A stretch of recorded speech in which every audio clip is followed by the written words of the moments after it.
Welcome to today's edition of Sycamore. Today, we're going to be reviewing a book called The Behavior Gap by Carl Richard. Let's jump in.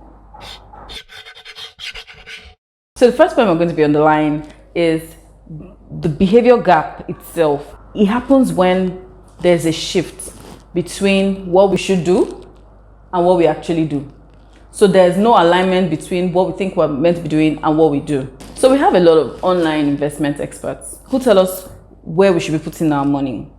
Rather than taking their advice as gospel truth, think about what your personal goals are financially and work with that downwards to be able to craft what your own investment goals will be. You know, when you have so much money, it can buy you only so much happiness. And then beyond this point, it's just a tool for pursuing your personal goals. So what are your personal goals? You have to define it so that when you have those stacks of cash, you'll be able to push them into where will be meaningful for you as a person. Imagine you're thirsty, hot scorching sun, and then someone offers you a bottle of Fanta. You've taken the first one. As you're putting down the cup, they're offering you a second one. As you're putting down the cup, they're offering you a third one. The satisfaction you get from the first one is not the same as the third one. It's really become a burden beyond a certain point. Same thing with your finances. After a while, it just becomes stacks of cash if it's not channeled to your personal goals. So what are your personal goals? Mainstream media encourages you to do what every other person is doing, and it takes you away from your own personal goals. You have to be firm in what you believe is right for you as a person and not go ahead with the herd. It's called herd mentality. Doing this one thing because everybody else is doing it. It doesn't serve your purpose, so you shouldn't be doing it.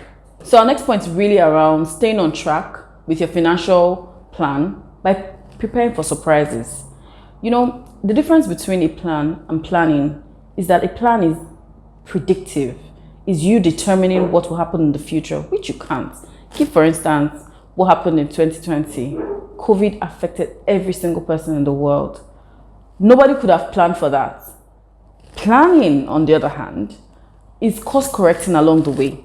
So you make a plan, it doesn't quite work out the way you want it to work. Have a plan B, have a plan C. And then when that doesn't work out, course correct along the way. It's better to be amenable than stiff. So we're going to do a workshop with this next point, right? I want you to put your thinking cap on. Assume that somehow all your assets were sold. Every single one you have, shares, cars, things, everything you have was sold, and they hand the money to you. Which ones will you buy back? And which ones will you let go of forever? Those ones are the important ones to keep. Don't be too emotionally attached to your assets that you don't know when it's stagnating. It's important to do this check every once in a while. In our culture, most people don't like to discuss money with friends and family because there's talk about jealousy, envy, strife, things like that. It's very important to be able to be honest about where you are financially so that people don't overestimate your pocket for you and then put you under pressure. It's important also to talk to your children about finances, talk to them about tax, talk to them about inflation. Things are getting more expensive. Talk to them about it so that they are aware of these important economic factors from childhood and they can make good decisions going on. Final point, when it comes to your finances, keep your decisions simple and borderline boring. You know the saying that simplicity is the ultimate sophistication. It applies to your finances as well. Keep it simple, no need for whistles and bells. This book has been such an eye-opener for me and my team. During the course of recording this video, we went into some personal financial planning tips that will be helpful for you. We've put a template in the bio that you can download and use for your own personal planning. It encompasses your finances, your personal goals, things that you'd like to achieve this year. Do engage and let us know how it goes. We'll see you in the next Sycamore video. Bye for now.